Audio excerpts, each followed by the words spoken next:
resto de mis funciones hay un montón de comunicaciones confidenciales, íntimas, oye, similares en su naturaleza a una llamada telefónica. Es la versión moderna de una llamada telefónica. Y nuestra Constitución prohíbe la intervención de llamadas telefónicas, pero también prohíbe los registros irrazonables que atenten contra el derecho a la intimidad. ¿Tú recuerdas de Trías Monge, José Trías Monge, aquel juez del Tribunal Supremo de Puerto Rico que fue secretario de Justicia, miembro de la Constituyente, etcétera? Y Trías había resuelto un caso que decía que el derecho a la intimidad en Puerto Rico era de factura más ancha. Lo que significa que la protección, el contenido de ese derecho en Puerto Rico es mucho más amplio que en los Estados Unidos. De eso estamos hablando. Y haces una mención que me parece que no podemos echar a un lado. La historia es importante. Siempre la historia nos permite ubicar los asuntos en su contexto. En Puerto Rico hay un largo historial de carpeteo. Antes, el que haya visto una carpeta de la policía de la década del 70 o de los 80 notará que habrían cortes de periódicos, habían tarjetitas, habían entrevistas a testigos, habían fotografías, habían señalamientos de un policía que perseguía un vehículo de motor o una persona que fue a una manifestación o un piquete, ¿verdad? Pero ahora es lo mismo, pero ha cambiado la forma en que se levanta esa carpeta. Ahora se recurre a las redes sociales. Y ciertamente se trata de una extensión de lo mismo. Quiero darte un dato adicional, que me gustaría darte dos, pero voy a darte uno adelante. Ajá. Esto viene acompañado de otra práctica que hemos visto recientemente por la policía, de estar grabando manifestantes en actividades legítimas. Yo recuerdo la gran marcha esta que hubo en el Expreso de las Américas poco antes de la renuncia del gobernador Rosselló, y que fue una marcha histórica, ¿verdad?, de mucha participación. A estar con los observadores del colegio, notar que en la azotea del cuartel general estaban grabando a manifestantes. Entonces uno dice, bueno, la policía puede utilizar, y de hecho tiene equipo para grabar, claro, por supuesto, pero tiene que haber un motivo, tiene que haber una razón, y esa razón debe ser legítima. ¿Cuál es el motivo? ¿Cuál es la razón de grabar a manifestantes en una actividad en donde la gente ejerce un derecho constitucional? Usted puede estar de acuerdo, puede estar que no esté de acuerdo, pero ese derecho está ahí, de marchar libremente en las calles. ¿Cuál es la razón? ¿Qué motivo jurídico pudiera darse que no sea el carpeteo? Te voy a dar un último dato. Para entrar antes de ese último dato, mucha gente que nos podría estar escuchando ahora podrían utilizar el argumento, ¿verdad? Porque desconocen el funcionamiento del Estado. Y nosotros todos los días nos levantamos y todos los días pues hacemos prácticamente lo mismo y pensamos que sabemos un montón del Estado y de cómo funciona el Estado y cómo funciona el gobierno. Y mucha gente dirá, pero si el ciudadano común y corriente puede grabar, ¿por qué la policía no?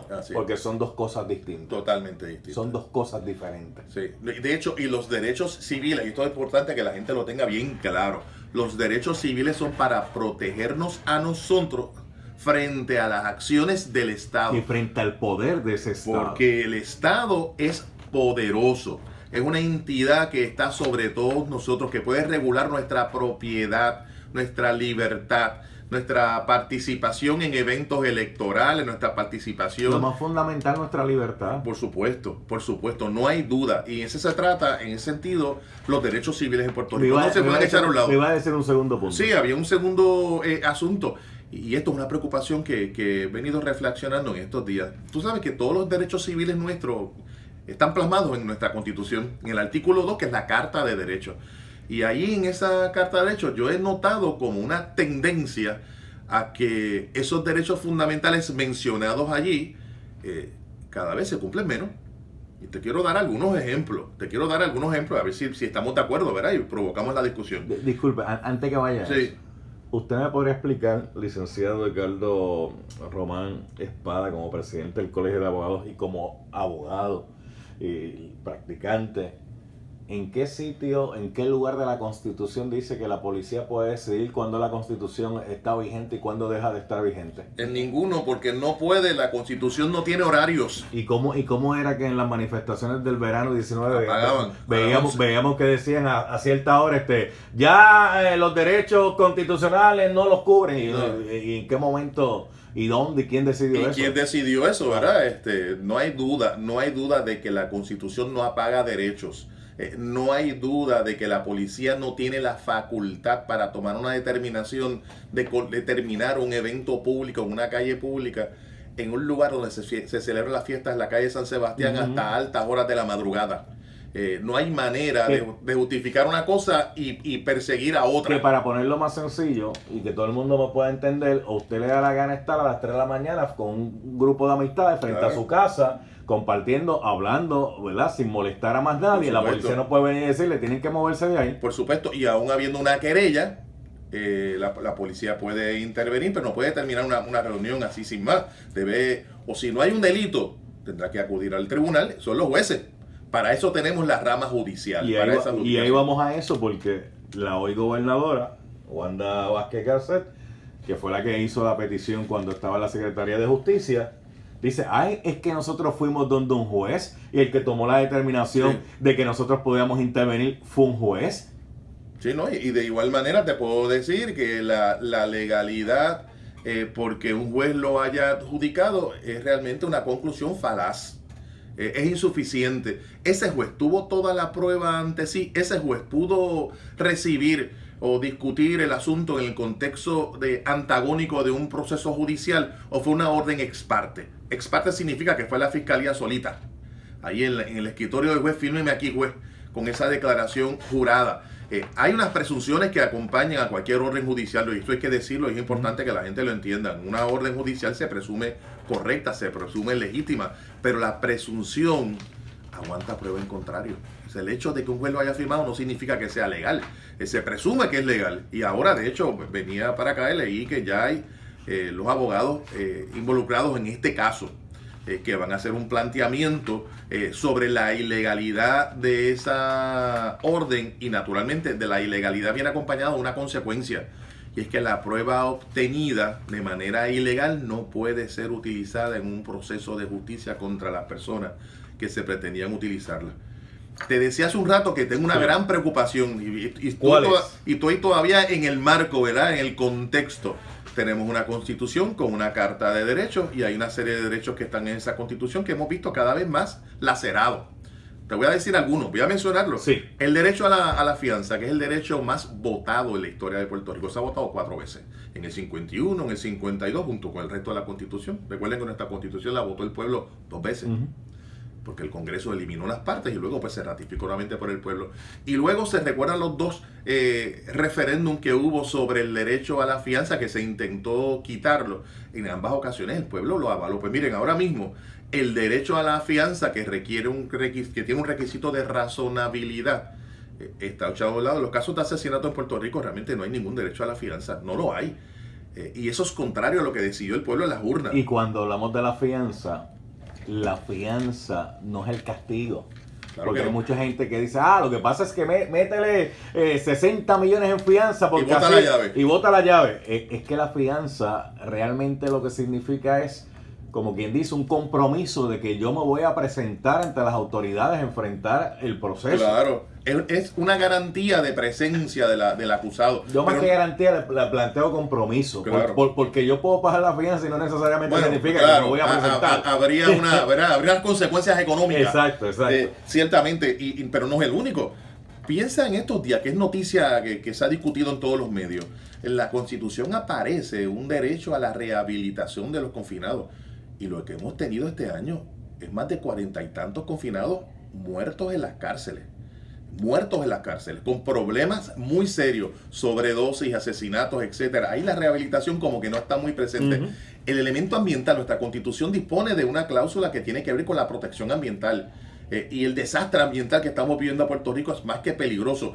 Ahora sumamos a esto que acabo de mencionar, y habrán otros adicionales, el tema de las grabaciones irrazonables utilizadas con un objetivo que nos parece que no se ajusta a la ley.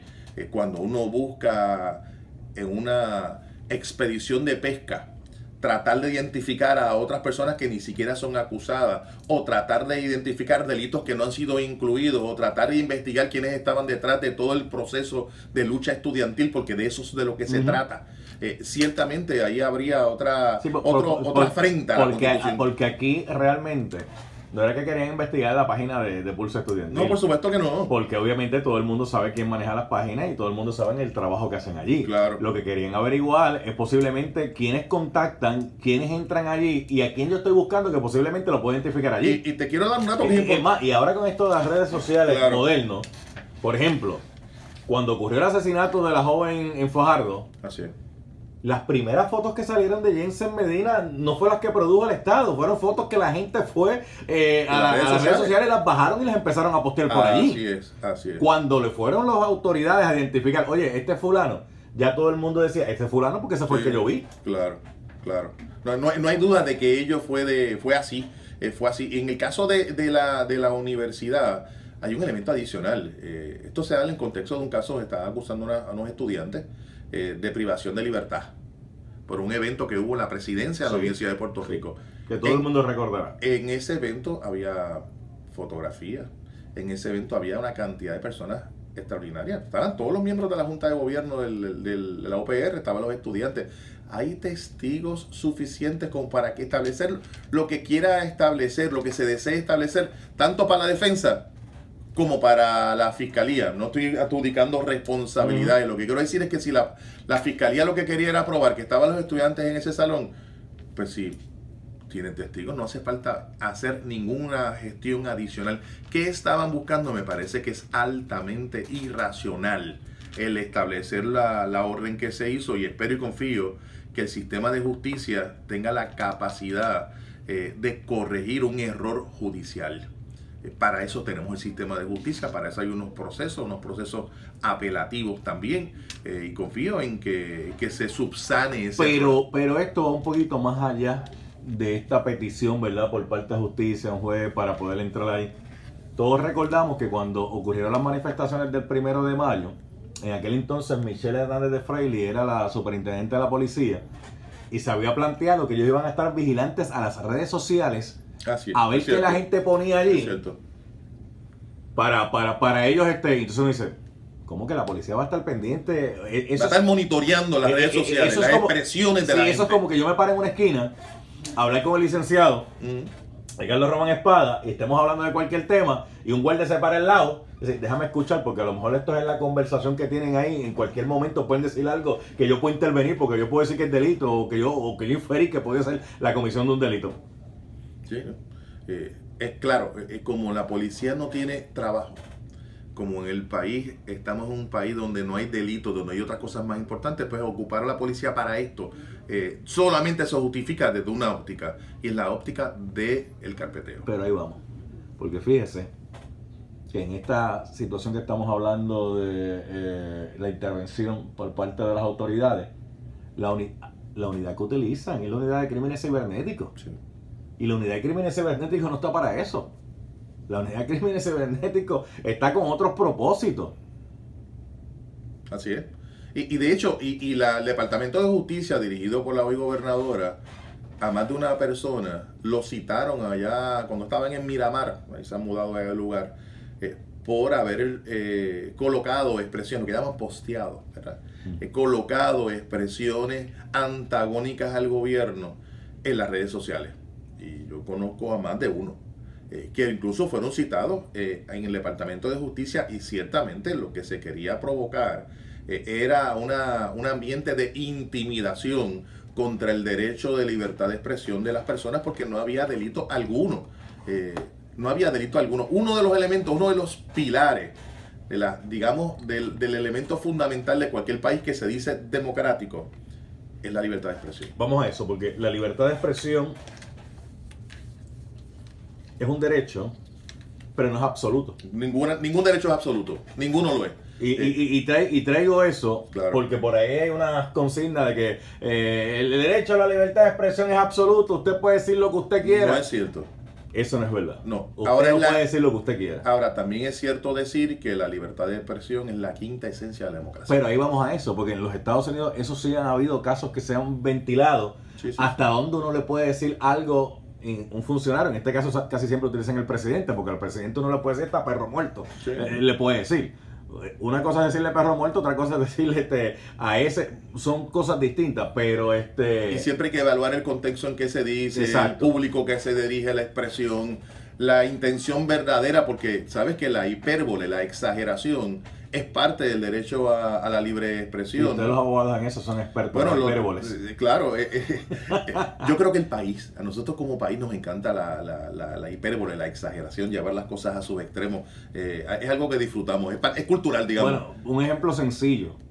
Por ejemplo, me llama alguien de Cagua, de un barrio, una urbanización, y me dice, todo Cagua está sin luz. Exacto, eso Y yo, es muy típico. y yo le pregunto, pero tú le diste la vuelta al pueblo. No, pero yo estoy sin luz, y yo estoy sin luz, me imagino que todo el mundo está sin luz. Claro. Porque lo lleva a la exageración, porque si dice todo Caguas, Sí. va a haber más atención que si dice la urbanización esta de Cagua. Sí. Entonces, pero trata de exagerar para que le presten la atención. Por eso, sí. Sí, no, por eso viene la broma de la frase esta, te he dicho 1.000.000 de veces que no exageres. Exacto, como si ya 1.000.000. Pero de la misma forma que están haciendo esto con estos medios de comunicación, que nos puede pasar a cualquiera, incluso a nosotros aquí, al periódico, a televisión, al que sea. Al que nos está escuchando, los hijos de los que nos están escuchando. A eso voy. Porque hoy en día la gente son bien chévere con esto de la libertad de expresión. Yo entro a Facebook, entro a Twitter, entro a Instagram. Bueno, en Instagram es un poquito más complicado porque hay que poner fotografía, pero en Facebook y Twitter la gente dice, yo creo un perfil falso y yo por ahí zumbo todo lo que a mí me da la gana porque nadie me va a identificar. Eso no es cierto. Eso no es cierto. Inclusive hay gente que dice, pues yo lo voy a borrar. No lo van a encontrar, pero tampoco es cierto. Y hay toda una tecnología para rescatar archivos borrados en las computadoras, etcétera. Lo hemos visto. Vamos a esto. Y cuando el licenciado dice, aunque usted lo borre, alguien podría estar pensando, yo le saqué una foto antes que lo borrara.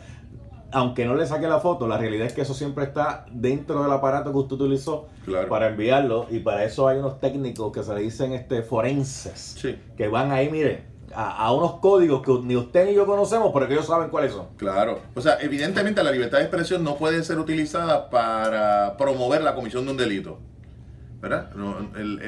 Cogen una ganga de trasiego de drogas y de alguna manera toman las notas que hay en Facebook. Bueno, pues eso es otra cosa, ¿verdad? Porque ciertamente si son públicas, si hubo un motivo fundado para obtener una orden, si el tribunal lo emitió, si son razonables, pues fíjate que y se encuentra evidentemente prueba de esa persona, no de otras. Déjeme tocar eso con usted un momentito, de las expectativas de privacidad que la gente tiene en las redes sociales. Si yo me comunico por inbox, ¿cómo se llama el de Instagram? Direct, DM, o me comunico por un direct como el nombre que tengan, privadamente, pues yo ahí puedo alegar que había una expectativa de privacidad porque era un mensaje entre punto A a punto B. Una llamada telefónica. Bien parecido. O un mensaje de texto. Exactamente. Pero distinto es que yo me vaya al perfil público y escriba algo allí porque ya yo mismo, al ponerlo público, estoy renunciando a la privacidad. Claro.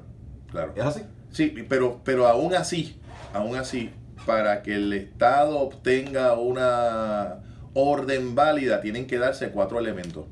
Fíjate que interesante, acabas de decir algo que es absolutamente cierto. En primer lugar, y cuando digo orden válida me refiero a una orden que se presume válida. Lo primero, la orden tiene que ser expedida por un juez. No es el policía porque decidió hacer, es una orden expedida por un tribunal. En segundo lugar, esa orden tiene que estar fundamentada en una declaración jurada muy detallada, que explique específicamente qué es lo que se busca. Es en relación con un delito, ¿verdad? Naturalmente, si la orden es emitida por un juez basada en una declaración jurada muy detallada, pues la orden también debe ser detallada, porque no puede ser cualquier cosa, debe ser específica. Y en tercer lugar, es que haya una causa probable, o sea, que el tribunal determine que haya una causa probable de que ese material, esa información, pues pruebe o sea parte de la prueba de la comisión de algún delito. Fíjate que no es cualquier cosa, no es poner una expresión o una foto y ya. Es que tienen que darse una serie de elementos para que ese allanamiento, producto de una orden judicial, se presuma válido. Aún así, una parte puede ir a un tribunal, tiene todo el derecho a hacerlo, a impugnar la orden y a impugnar el resultado de ese allanamiento. Y el tribunal tendrá que recibir la prueba, escuchar los testigos, todo lo que hace un tribunal en una adjudicación justa, una adjudicación que sea imparcial y determinará lo que tenga que determinar. Así que habrá casos en donde habrán órdenes en relación con Facebook o Twitter o Instagram que podrán ser válidas y otras que no. A mí me parece que estas no. Voy a hacer la pausa, pero licenciado.